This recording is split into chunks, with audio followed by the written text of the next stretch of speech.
O sol ainda se espreguiçava no horizonte quando João empurrou o velho portão enferrujado do cemitério São Sebastião. Era um ritual diário, tão metódico quanto silencioso.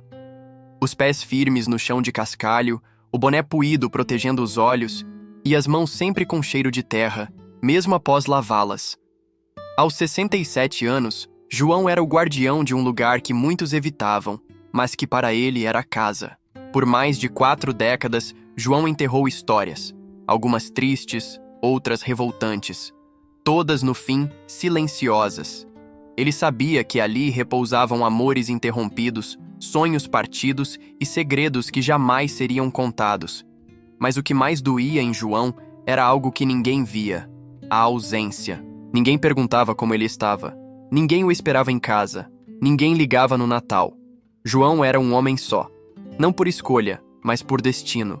Dizia-se por aí que ele falava com os mortos. Alguns vizinhos juravam que viam João conversando sozinho enquanto limpava os túmulos. Outros afirmavam que ele cantava para os recém-chegados, como se os acolhesse. A maioria apenas desviava o olhar quando passava por ele. Afinal, quem quer encarar a morte de frente, mesmo que representada por um homem simples de mãos calejadas? Mas João não se importava. O silêncio era um velho amigo.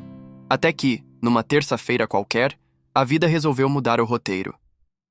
Era fim de tarde quando Ana apareceu pela primeira vez. Uma garotinha de 8 anos de mochila rosa e olhos curiosos que parou na frente do cemitério e ficou observando João varrer as folhas com paciência de monge. Ela não parecia ter medo. Pelo contrário, parecia fascinada.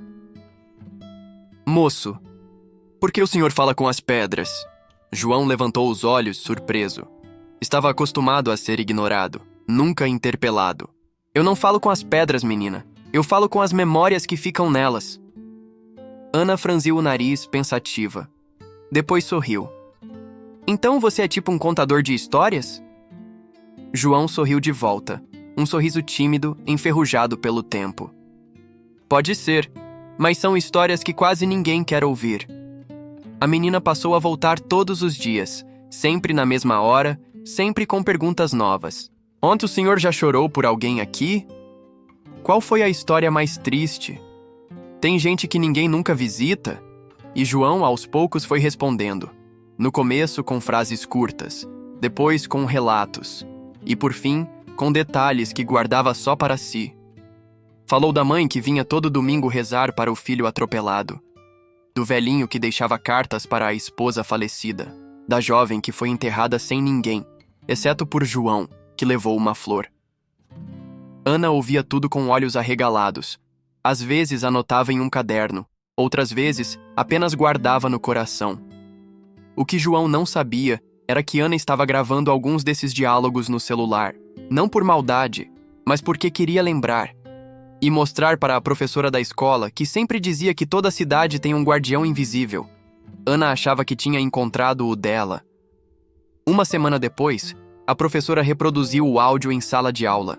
Os colegas ficaram em silêncio, alguns emocionados, outros curiosos. Um aluno filmou a reação e postou na internet com a legenda: "Um coveiro que fala com os mortos e ensina os vivos. Escutem isso." O vídeo viralizou. Em 24 horas, já tinha mais de 100 mil visualizações. Em 3 dias, ultrapassava o 500.000. Comentários do mundo todo se acumulavam. Quem é esse homem? A sabedoria que o mundo esqueceu. Por que ninguém nunca contou essa história? Enquanto isso, João seguia sua rotina, alheio à fama repentina. Para ele, ainda era sobre varrer folhas, rezar baixinho e conversar com as memórias. Mas o mundo estava prestes a conhecer o homem que todos viam. E ninguém enxergava. João não tinha celular. Nunca teve. Achava que telefone bom era aquele que tocava na parede da casa e ainda fazia trim. Vivendo só num quartinho dos fundos do cemitério, com móveis antigos, um rádio de pilha e um retrato desbotado da mãe na parede, ele passava seus dias sem saber o que era Wi-Fi, stories ou seguidores. Mas isso estava prestes a mudar. Era uma manhã chuvosa quando tudo começou a parecer estranho. A primeira coisa que notou foi o número de visitantes. Nos dias comuns, mal se viam 3 ou 4 pessoas. Mas naquela quarta-feira, Dezenas de rostos jovens perambulavam entre túmulos, com celulares nas mãos e olhos curiosos. Alguns paravam, tiravam fotos discretas, cochichavam, outros olhavam diretamente para ele. E sorriam. João estranhou. Tentou continuar sua rotina, pegou a pá, o balde, começou a arrumar os vasos tombados pela ventania. Mas não adiantou. Estava sendo observado. É o senhor mesmo? O coveiro do vídeo? Foi a primeira abordagem direta, feita por uma moça de uns 20 anos, estudante de jornalismo. João, confuso, respondeu com um gesto de cabeça. Que vídeo? Ela abriu o celular e mostrou o clipe que Ana gravara. Nele, João aparecia falando com a menina sobre a importância de honrar os mortos, sobre como cada lápide é um livro que ninguém lê e sobre como viver bem é o maior respeito que podemos ter por quem partiu. João assistiu calado. Quando terminou, devolveu o celular com cuidado. Foi ela, né? A menininha, Ana. A jovem assentiu, sorrindo. Ué, o senhor virou inspiração. O mundo está ouvindo o que o senhor tem para dizer. João não respondeu. Voltou à sala dos fundos e trancou a porta. Ficou ali, imóvel, encarando o vazio. A fama era algo que nunca buscou. Sentia-se nu diante da exposição. Por horas não saiu. Mas no fim da tarde, alguém bateu à porta. Era a Ana com um pacote nas mãos. Trouxe pão de queijo e café. O senhor tá bem? João abriu. Os olhos marejados, mas firmes.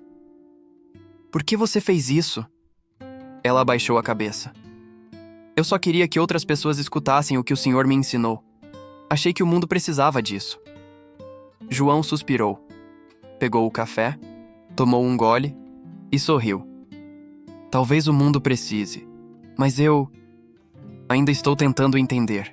No dia seguinte, repórteres apareceram. Jornais, rádios, até um programa de TV famoso enviou uma equipe. João relutou. Recusou entrevistas, fugiu de câmeras. Até que uma senhora, visitante frequente do cemitério, o parou. Moço, vi o vídeo. Minha filha faleceu faz 2 anos, e ouvir suas palavras me deu paz. Pela primeira vez chorei sem dor, chorei com gratidão. Aquelas palavras tocaram fundo. João percebeu então que sua vida silenciosa havia alcançado um novo propósito: confortar, ensinar, inspirar. Na semana seguinte, aceitou dar uma entrevista para um pequeno canal do YouTube. Sentou-se no banco de madeira com Ana ao lado e falou. Sem roteiro, sem pressa. Contou sua história, suas dores, as histórias dos outros que guardava na alma. O vídeo, postado com o título O Coveiro que Ensinou o Mundo a Honrar a Vida, alcançou 2 milhões de visualizações em 5 dias. Comentários de todas as partes do planeta se acumulavam. Esse homem é um poeta da alma. Por que nunca ouvimos os Joões do mundo antes? Ele me deu coragem de visitar o túmulo da minha mãe. Obrigado. E assim, o cemitério se tornou lugar de vida. Jovens faziam fila para ouvi-lo. Professores levavam turmas escolares. Psicólogos o citavam em palestras. E João, o coveiro invisível, passou a ser visto. Mais do que isso, passou a ser escutado. Mas com a visibilidade, veio também um fantasma que ele não esperava. O passado. Certo dia, ao abrir a velha caixa de correspondências do cemitério, encontrou um envelope sem remetente.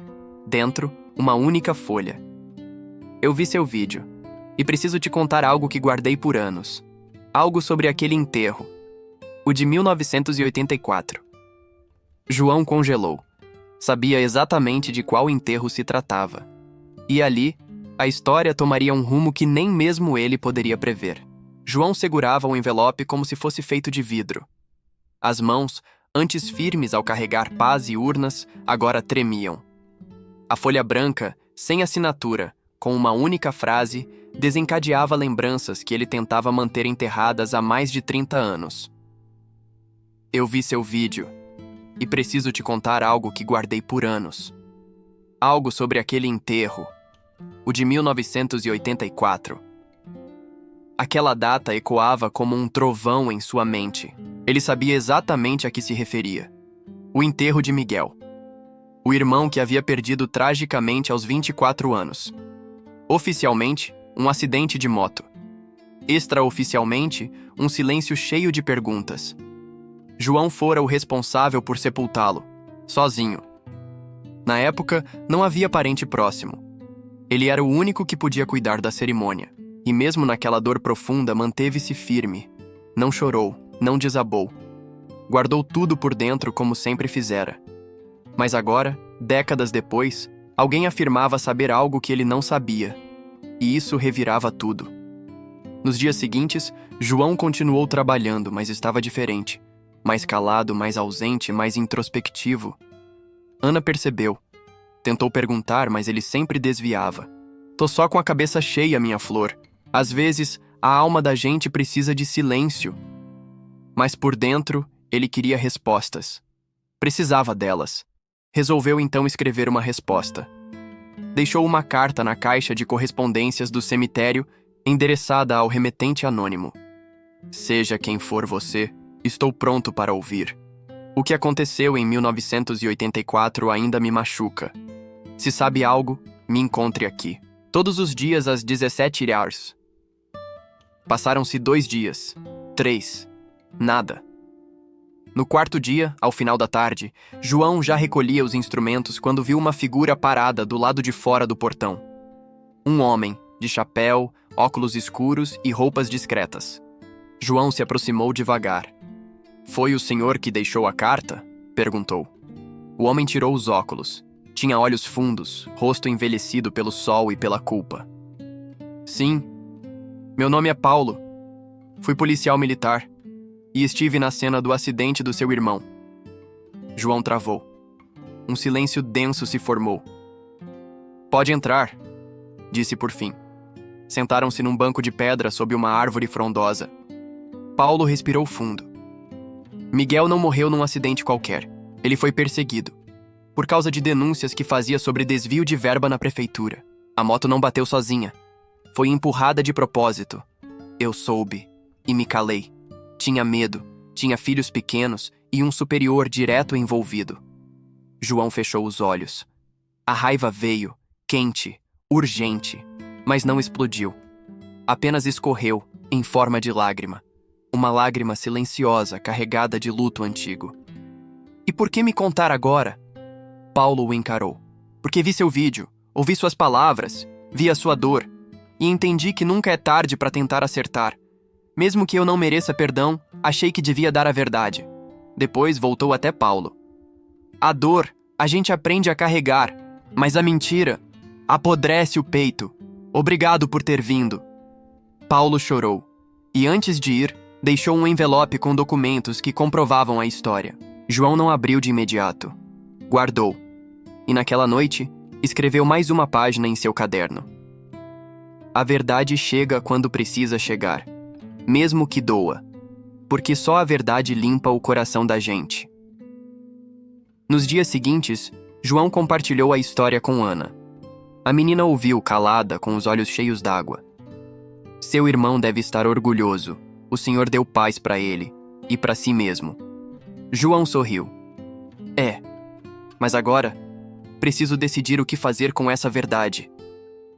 Rafael, o jornalista do canal de YouTube que gravou o primeiro vídeo, reapareceu. Queria saber se João toparia gravar um segundo depoimento, contando essa nova parte da história. O mundo queria mais, mas João hesitava. Porque contar essa história significava mais do que se abrir. Significava tocar feridas políticas, mexer com nomes, expor memórias. E pela primeira vez, ele se perguntava se estava pronto. João passou a noite em claro. As palavras de Paulo ecoavam como martelos na alma. Miguel não caiu por acaso. Miguel foi derrubado. O irmão, tão íntegro, tão teimosamente honesto, havia sido silenciado por lutar contra a corrupção. E ele, João, vivera décadas carregando a dor do acidente, sem saber que era luto por assassinato. Mas agora que sabia, o que fazer? Os documentos estavam ali, guardados na caixa onde João costumava deixar velas e flores para os esquecidos. Cópias de relatórios internos, fotos, anotações à mão. Tudo o que Paulo havia juntado ao longo dos anos, como uma forma de penitência silenciosa. Era prova. Prova de um crime abafado. De um nome manchado sem justiça. E João sabia. Se aquilo fosse revelado, alguém teria que prestar contas. Mas o medo também morava ali. Porque João, apesar de agora ser conhecido, continuava sendo o mesmo homem simples, com um fogão de 2 bocas e uma cama de colchão gasto. Mexer com gente poderosa podia ter consequências. Para ele, para Ana, para qualquer um que estivesse por perto. Na manhã seguinte, sentou-se no mesmo banco de sempre com o envelope no colo. O sol nascia tímido como quem também hesitava em aparecer por completo. Foi quando Rafael, o jornalista, reapareceu. João, desculpa chegar sem avisar, mas tem uma equipe de documentaristas de São Paulo querendo fazer um longa sobre sua história. E estão oferecendo verba, distribuição internacional. João interrompeu com um gesto calmo. A história não é minha, é de todos os que nunca foram ouvidos. E agora, ela tem um peso que talvez vá além do que eu posso carregar sozinho. Rafael entendeu que havia algo mais. Quer conversar? João entregou o envelope. Deixou que ele lesse, em silêncio. O jornalista, ao terminar, estava pálido. Isso é uma bomba, João. Isso muda tudo. Isso é histórico. João assentiu.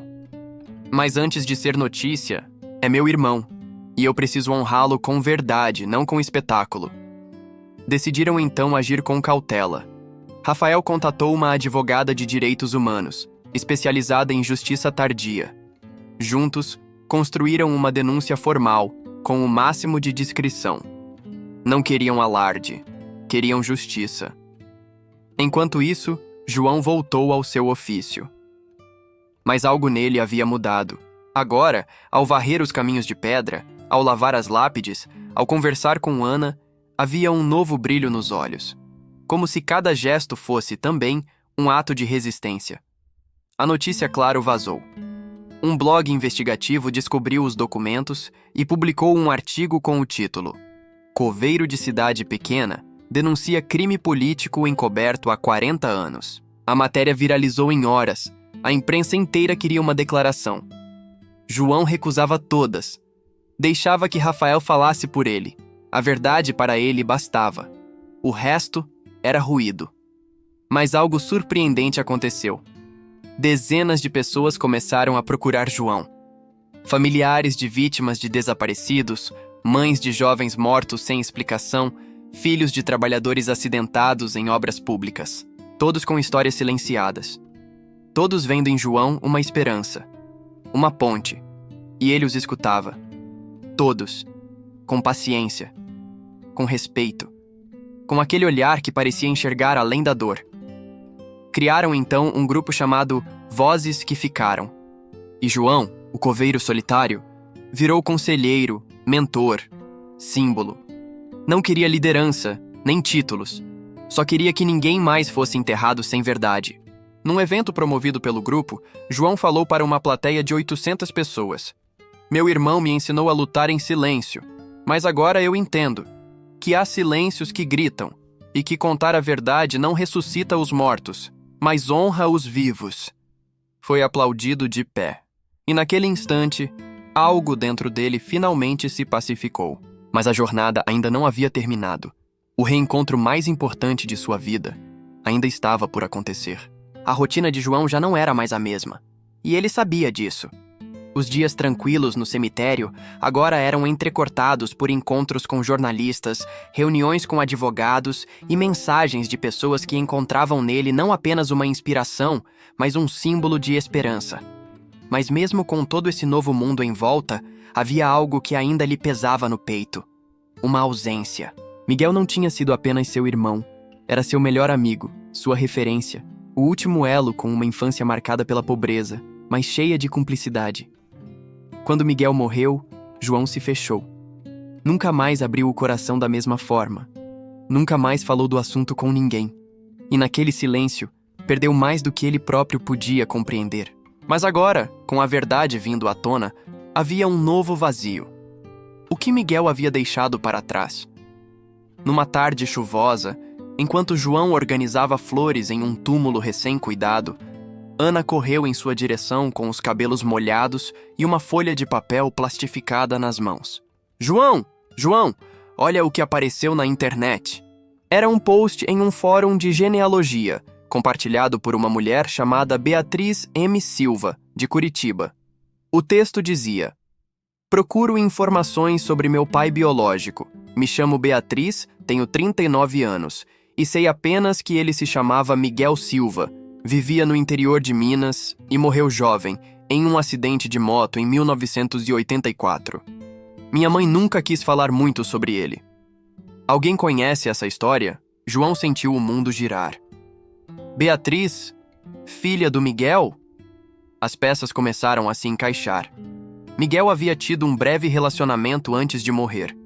Algo que João sabia, mas jamais imaginou que tivesse resultado em uma filha. E agora, quase 4 décadas depois, ela o procurava. João não pensou 2 vezes. Com a ajuda de Rafael e da advogada, entrou em contato com Beatriz. Marcaram uma videochamada, a primeira da vida de João. Sentado diante de uma câmera, com o boné nas mãos e o coração na garganta, ele aguardava a imagem carregar. E então, ela apareceu. Beatriz tinha o mesmo olhar de Miguel, o mesmo jeito calmo, a mesma serenidade que João jamais esquecera. Tio João? Ela disse, hesitante. Ele assentiu, com lágrimas caindo antes mesmo de dizer qualquer palavra. Eu sou sua sobrinha.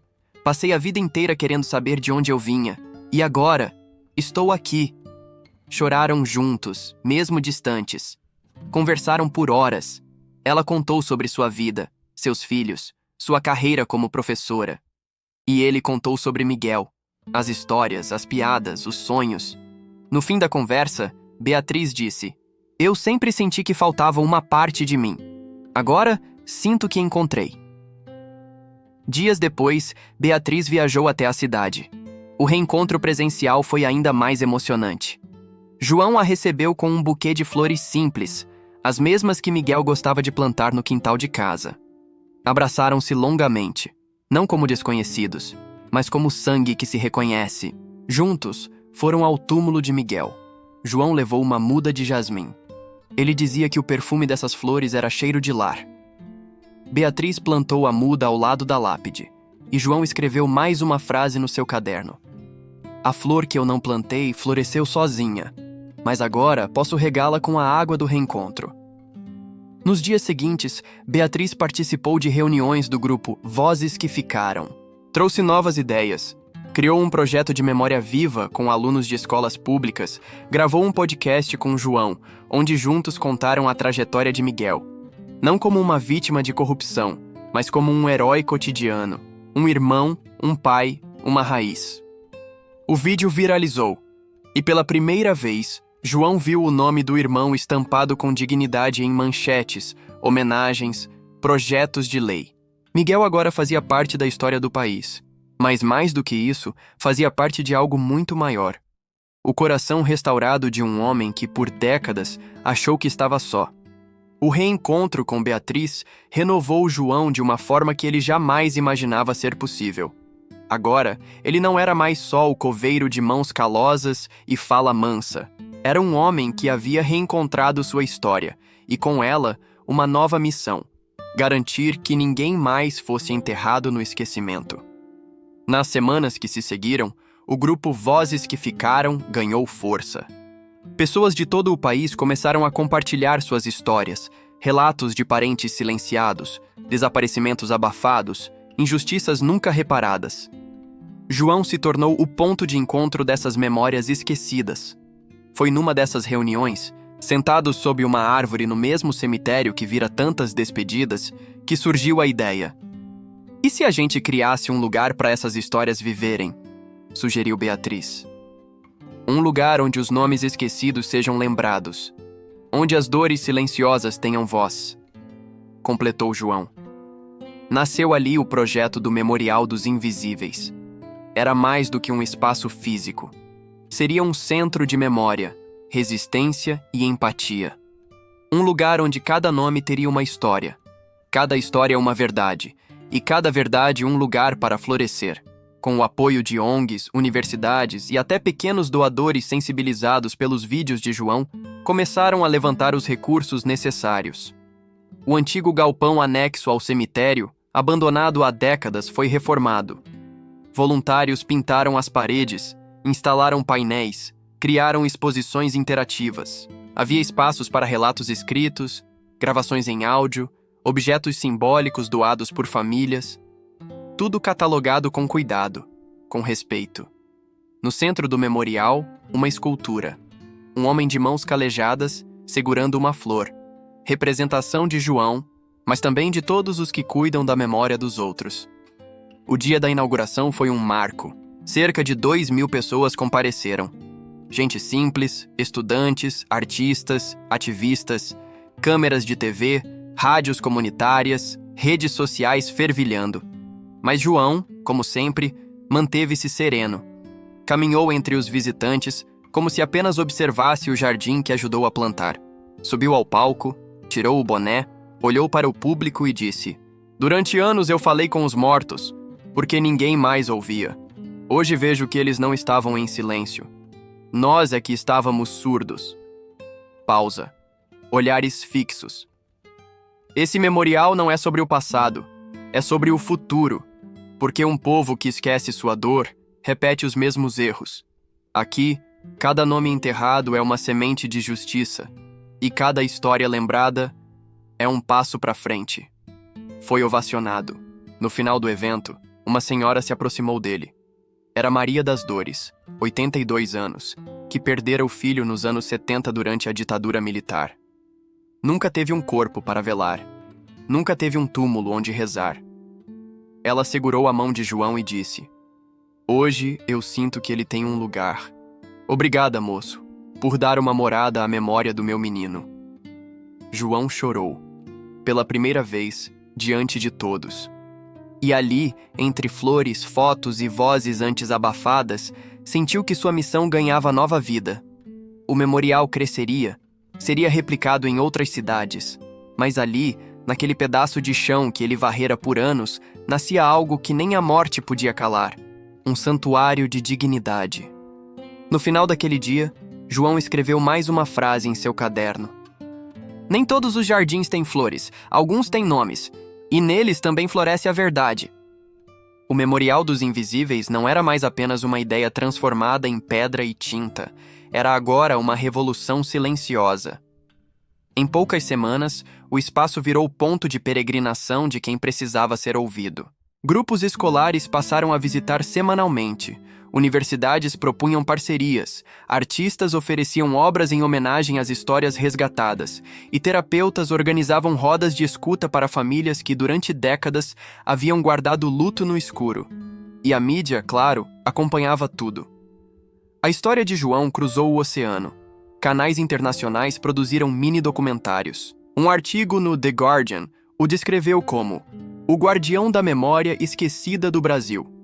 Um portal japonês comparou seu trabalho ao dos jardineiros zen, que cuidam do invisível com reverência. Em Nova York, uma exposição de arte inspirada em sua história foi exibida com o título "Florescem as Vozes." Rafael, agora seu assessor de imprensa improvisado, não parava. "João, você foi convidado para falar na ONU, sobre justiça de memória, sobre a ética dos esquecidos." Mas João hesitava. "Eu não sei falar com gente grande, só sei conversar com quem perdeu." "É exatamente por isso que eles querem ouvir você." A viagem foi organizada. Passaporte emitido. João, o coveiro de cidade pequena, embarcava pela primeira vez em um avião. Ao seu lado, Ana e Beatriz, que agora eram sua família, seu alicerce. Ana vibrava, Beatriz cuidava. João observava cada detalhe, cada nuvem pela janela. Em Nova York, João caminhava devagar pelas avenidas. Não era o brilho dos prédios que o impressionava, mas os olhos das pessoas. Rápidos, ocupados, distantes. Tanta pressa para chegar, tão pouca atenção para quem se perde pelo caminho. Na ONU, usava terno emprestado. Antes de subir ao púlpito, Ana segurou sua mão. "Fala como se estivesse no cemitério. Conta do jeito que você conta para mim." João subiu. No salão imenso, com tradutores simultâneos e delegações do mundo inteiro, ele falou com simplicidade. "Meu nome é João, Eu cuido de túmulos, mas na verdade eu cuido de histórias, porque os mortos não morrem quando param de respirar. Eles morrem quando são esquecidos. Silêncio absoluto. E não são só os mortos que são esquecidos. Também os pobres, os velhos, os doentes, os que a sociedade varre como poeira. Eu fui um deles, até que uma menina decidiu me escutar. A história que seguiu emocionou. Ao terminar, João foi aplaudido de pé. Não por um discurso ensaiado, mas por uma verdade vivida. Por mostrar ao mundo que a humanidade mora, muitas vezes, onde ninguém olha. Ao voltar ao Brasil, João era celebrado como herói. Mas isso o incomodava. Ele nunca quis fama nem palcos. Sua essência era o silêncio, o gesto, a presença. E esse desconforto começou a pesar. Empresas queriam transformar sua história em filme. Políticos tentavam se aproximar. Influenciadores faziam vídeos emocionados apenas para ganhar curtidas. João sentia que o mundo tentava transformar sua história em produto. E isso o feria. Beatriz percebeu. Chamou-o para uma conversa. Tio, eu sei que tudo isso assusta, mas o senhor ainda está no controle. A essência do memorial, do que o senhor construiu, está viva porque o senhor manteve a verdade. E ninguém pode tirar isso. Ele assentiu em silêncio, mas decidiu que era hora de se afastar um pouco, voltar às raízes, recuou dos holofotes, recusou novos convites. Pediu para que a nova diretoria do memorial, agora composta por pessoas de confiança, lideradas por Beatriz e Rafael, seguisse com o projeto. E voltou a varrer os caminhos do cemitério. Não por necessidade, mas por escolha. Porque ali, entre as pedras, as flores murchas e o vento que canta entre os túmulos, João reencontrava a sua verdade. E compreendia que, às vezes, é no recolhimento que a alma floresce mais bonita. De volta ao cemitério, João retomou sua rotina como se nada tivesse mudado. Acordava antes do sol, colocava o velho boné, organizava as ferramentas e começava o dia cuidando daquelas vielas estreitas que agora recebiam mais flores do que nunca. Mas algo, ainda que imperceptível aos olhos comuns, havia mudado para sempre. João não era mais invisível. Mesmo na simplicidade, ele agora era reconhecido. Visitantes traziam cartas, idosos sentavam-se com ele para conversar. Crianças o observavam com a curiosidade que antes só Ana tinha. E ele acolhia a todos, com palavras calmas ou apenas com o silêncio carregado de sentido que o tornara especial. João sentia que sua missão era outra agora. Não bastava apenas contar histórias dos que partiram. Era hora de ajudar os vivos a entender que cada vida, mesmo as mais simples, as mais ignoradas, carrega em si uma preciosidade única. Começou, então, a fazer algo que nunca havia feito. Pegou um caderno novo. Nele, começou a escrever frases soltas, pequenas histórias, reflexões sobre a morte e sobre a vida. Cada lápide que limpava inspirava uma frase. Cada flor caída lhe lembrava de um ensinamento. Logo, o caderno virou um diário filosófico do cemitério. Rafael, ao ver isso, sugeriu que publicassem em forma de livro. João hesitou, mas aceitou. O livro, intitulado As Pedras Também Falam, foi lançado de forma simples, com capa que imitava mármore branco e flores secas prensadas em papel reciclado. Sem propaganda, sem tiragem milionária. Mesmo assim, viralizou. Era como se o mundo tivesse sede daquela sabedoria crua, honesta, sem filtros. Leitores relatavam curas. Pessoas que perderam entes queridos reencontravam consolo nas palavras de João. Alguns diziam que pararam de ter medo da morte. Outros, que começaram a viver com mais presença. Mas o maior reconhecimento que João recebeu não veio em forma de prêmio ou entrevista. Veio numa tarde em que Ana, já com 14 anos, apareceu no cemitério com uma surpresa. Uma estátua. Não era grande nem pomposa. Era de ferro batido, moldada por um artista local. Representava um homem com vassoura em uma mão e uma flor na outra. Abaixo, uma placa simples. João Silva, o coveiro que devolveu vozes à eternidade. João não conteve as lágrimas. Tocou a estátua com a mesma reverência com que tratava os túmulos. Mas eu ainda estou vivo. Ana sorriu. A gente também homenageia quem planta beleza antes de partir, João. Naquela noite, ele voltou para seu quartinho, fez café, sentou-se diante do caderno e escreveu. Nunca quis ser lembrado, só quis lembrar. E hoje percebo que quem cuida da memória dos outros semeia a própria eternidade. Beatriz, agora envolvida com o Ministério da Cultura, anunciou um programa nacional inspirado no Memorial dos Invisíveis. Cidades começaram a criar seus próprios espaços de lembrança. Escolas incluíam em seus currículos a importância de reconhecer as histórias não contadas. João era mencionado em livros didáticos, mas seguia o mesmo. Recusava condecorações. Não aceitava homenagens públicas, só aceitava flores e conversas. E numa dessas conversas, com uma senhora que perdera o filho para a Covid-19, João disse algo que ficaria eternizado. A morte não leva a alma, só o corpo. A alma fica onde o amor foi plantado. E naquele banco sob a árvore antiga, onde tantas vezes sentara com Ana, ele agora se sentava com gente do país inteiro. Alguns vinham em busca de consolo, outros apenas para agradecer. João escutava todos, e depois voltava a varrer. Porque era isso que fazia. Varredor de folhas, de dores, de esquecimentos.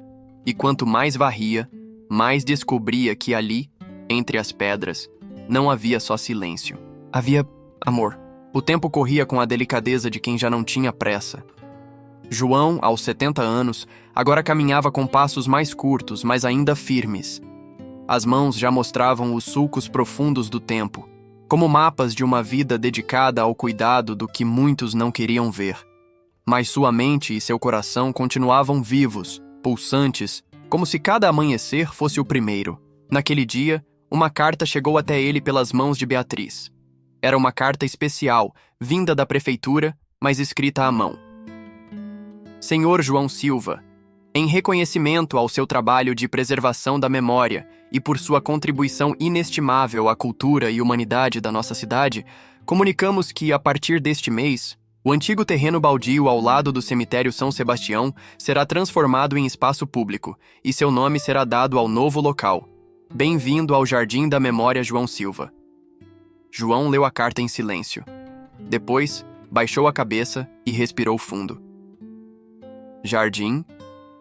Beatriz assentiu com um sorriso. Ana completou. É o lugar onde as histórias vão florescer. Nos dias que se seguiram, voluntários, moradores, ex-alunos de Beatriz, seguidores de João e até artistas vieram de outras cidades para ajudar.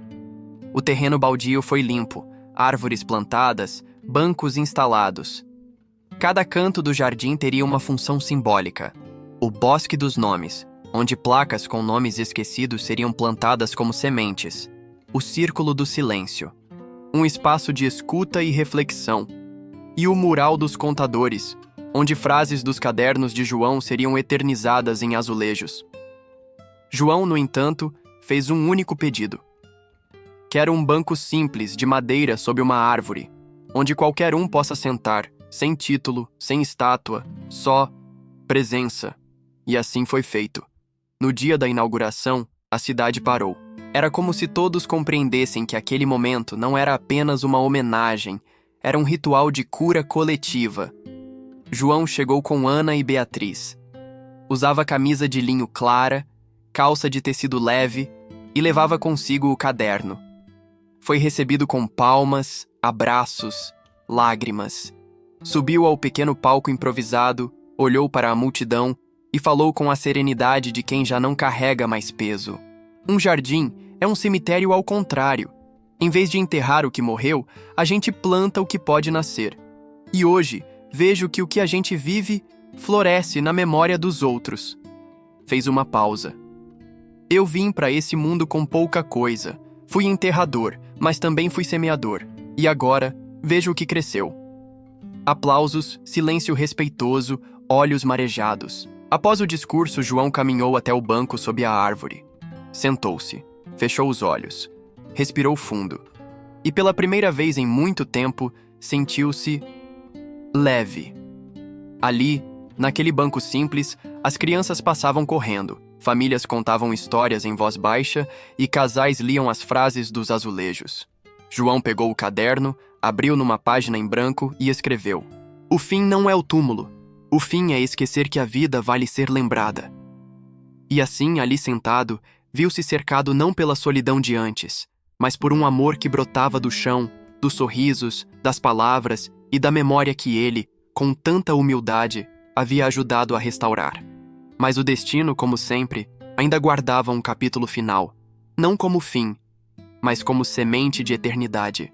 O tempo seguia seu curso natural, com os dias desabrochando e as noites abraçando o jardim que levava o nome de João. Era ali que ele passava a maior parte do tempo agora, no banco de madeira, com o caderno sobre o colo e um sorriso sempre à disposição. O velho coveiro, que por décadas varreu o silêncio dos túmulos, agora acolhia vidas que chegavam com perguntas, lágrimas e esperanças. Não importava se era um adolescente revoltado, uma mãe em luto ou um idoso em busca de uma lembrança perdida. João ouvia todos com a mesma atenção. Ele não oferecia respostas prontas, oferecia presença, e essa era a sua maior dádiva. Em uma manhã fria de outono, Ana, agora com 16 anos e cada vez mais parecida com a sensibilidade de João, o encontrou dormindo no banco. Um sono leve, sereno, quase poético. Ela se aproximou, ajeitou o cobertor sobre suas pernas e colocou uma flor no bolso da camisa dele. "Descansa um pouco, João. Você já plantou muito por hoje." Mas à medida que o sol subia, ela percebeu que ele não acordava. João havia partido. Assim, suavemente, como quem fecha um livro após ler sua última página, não houve grito, não houve correria. Apenas um silêncio bonito, profundo, respeitoso. O tipo de silêncio que João cultivava como ninguém. A notícia de sua partida se espalhou pelo país como um sussurro emocionado. Mas não houve velório tradicional. Por sua vontade, João pediu que fosse enterrado no próprio jardim, sem luxo, sem placas douradas. Apenas um túmulo simples, sob a árvore onde ele tantas vezes ouvira histórias e confortara corações. A lápide dizia apenas: João Silva. Aqui repousa quem ouviu e ensinou o silêncio. Milhares visitaram o local nos meses seguintes, pessoas que nunca o conheceram pessoalmente, mas que foram tocadas por suas palavras, sua presença, sua humildade.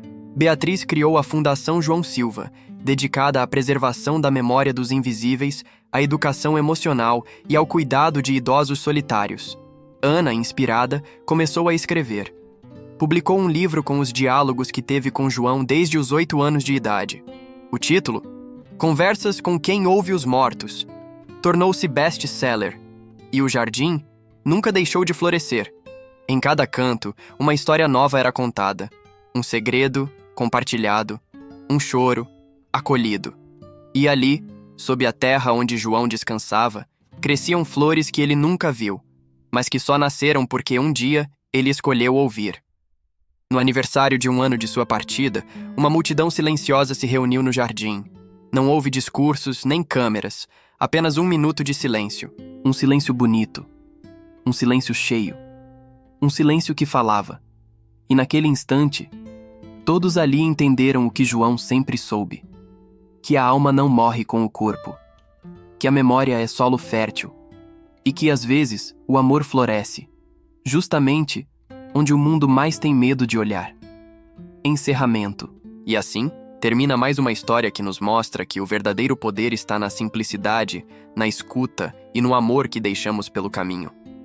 João pode ter partido, mas sua voz ecoa em cada coração que se recusa a esquecer.